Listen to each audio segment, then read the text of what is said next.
Javier Molina, portavoz en España de Toro. Muy buenos días. Hola, ¿qué tal? Muy buenos días. Pues no parece que el plan Biden tenga fuerza suficiente como para el mercado en Europa. Bueno, realmente fíjate que estamos bajo esta especie de tormenta perfecta, ¿no? En el cual pues estamos viendo unas bolsas que siguen en esa zona de máximo, sobre todo las norteamericanas, o también si cogemos el DAX que incluye ya los dividendos, y pues una situación económica donde vemos pues que se distancia, ¿no? de esas bolsas, porque efectivamente pues la pandemia en esa tercera ola pues tiene sus efectos. Esto, no obstante, yo creo bueno, pues que tal vez estemos ahora en una zona de cierta consolidación. Yo creo que podemos haber entrado, pues eso, caídas como las de hoy, pues son normales. Yo creo que entramos en una zona de sustentar precios, donde vamos a ver pues un IBEX que se mueva tal vez entre ese gran rango 8.000 y 8.500, que no llegó a tocarse todavía pues esta semana. Y ahí, pues un poco a la espera de las noticias. Pero es verdad que, fíjate, como te decía, tormenta perfecta, ¿por qué? Porque tenemos de un lado esa pandemia en máximos históricos, ¿no? En lo que son datos de afectados e incluso pues de fatídicas muertes. Vemos de otro lado pues como esos planes de estímulos que efectivamente pues van a ayudar y esto que se está diciendo ahora, ¿no? Que las bad news are good news, pero claro, ¿hasta qué punto, ¿no? ¿Hasta qué punto vamos a ser capaces de absorber, pues al final, de alguna forma, valorar toda esta deuda que está entrando en mercado, ¿no? Y después, unos resultados, que es lo que están haciendo que esos índices, como te decía, estén en máximos, que se descuentan, que serán muy positivos, pues a partir del segundo trimestre de este mismo año, ¿no? Hoy vamos a ver cómo ha acabado el 2020. Empezamos esa etapa de resultados en Estados Unidos con el sector financiero, que puede ser una de esas pistas que nos diga si esa tormenta perfecta nos va a dejar pues más lluvia o si por el contrario pues se va a empezar a despejar un poco y ahí veremos hacia dónde puede tomar ahora mismo pues el camino el mercado. ¿Puedes compartirnos gráficos, Javier, para ir viendo? Mira, fíjate, vamos a hacer aquí, para que veáis un poco esta zona de consolidación que estábamos diciendo que podemos tener.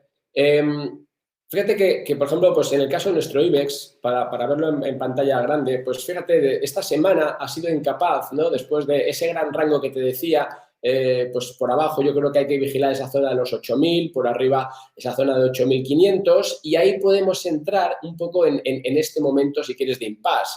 Fíjate también un dato interesante que hemos visto esta semana y es que pese a que el Russell 2000 se encuentra, fíjate, en máximos y esta semana o este año lleva ya acumulado un más 9%, vemos que el S&P, donde al final esas 5 grandes compañías siguen pesando mucho, pues no ha sido capaz de romper al alza, ¿no? Y eso también lo podemos ver, por ejemplo, en el caso del Dow Jones, que se ha quedado ahí pues más estabilizado.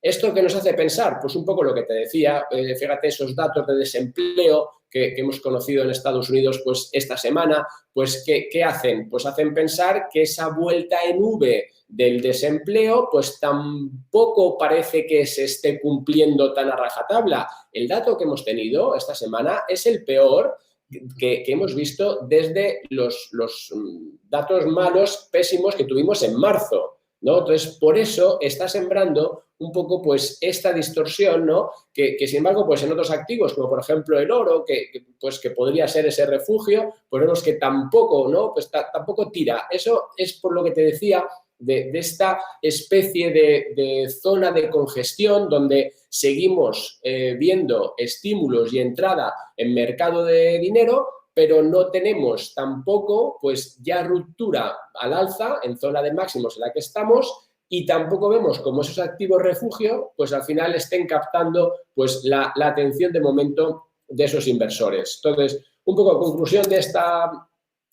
este inicio de año, pues que vemos ahí a los índices estar en esta zona de máximos, pero tantos datos que ya no sabemos muy bien cómo cotejarlos y cómo incorporarlos en los precios, pues te hacen que por lo menos tengas que extremar un poco la cautela en un entorno donde el sentimiento de mercado es todavía positivo, pero no está ni en lecturas extremas ni tampoco zonas neutrales, ¿no? Eso nos hace llevar, pues, de momento, mantener este status quo con esas referencias de control que te comentaba. ¿Y qué hacer con criptomonedas? Después de la que hemos vivido. Mira, fíjate, te voy a compartir ahí un poco lo que hemos visto con Bitcoin también, pues esta semana, ¿no? ¿Por qué? Pues porque ha sido uno de los movimientos pues que en medios ha salido, ¿no? Pues como, oye, esto se hunde.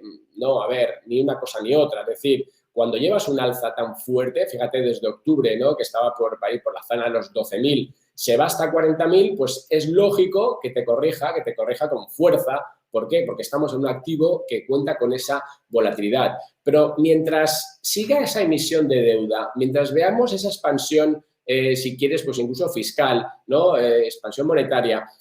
Vamos a ver que este puede ser uno de esos refugios, porque en el fondo lo que te está diciendo Bitcoin es que puede tener un valor más allá de ser un asset class, más allá de ser un posible dinero bueno en el futuro y esa esperanza está en que puede ser ese activo que te pueda proteger bien contra la inflación, bien contra al final esa confiscación que acabaremos teniendo en un momento dado vía impuestos, ¿no?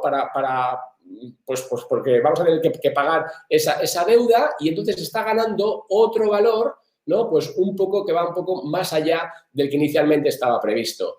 Sus movimientos, pues bueno, pues fíjate, con esta volatilidad uno tiene que entender muy mucho qué es lo que compra, o sea, por qué está invirtiendo en este tipo de instrumentos y uno debe también pues, ser muy consciente de que al final la inversión máxima que debes dedicarle pues, a este tipo de activos no debe superar nunca el 5% de nuestro portfolio. ¿Por qué? Pues porque por mucho que apostemos a esa reserva de valor o a ese nuevo asset class, pues con esa volatilidad, pues fíjate que hay que extremar mucho la cautela. Muchísimas gracias, Javier Molina, portavoz en España de Toro. Buen día y buen negocio. Hasta la próxima.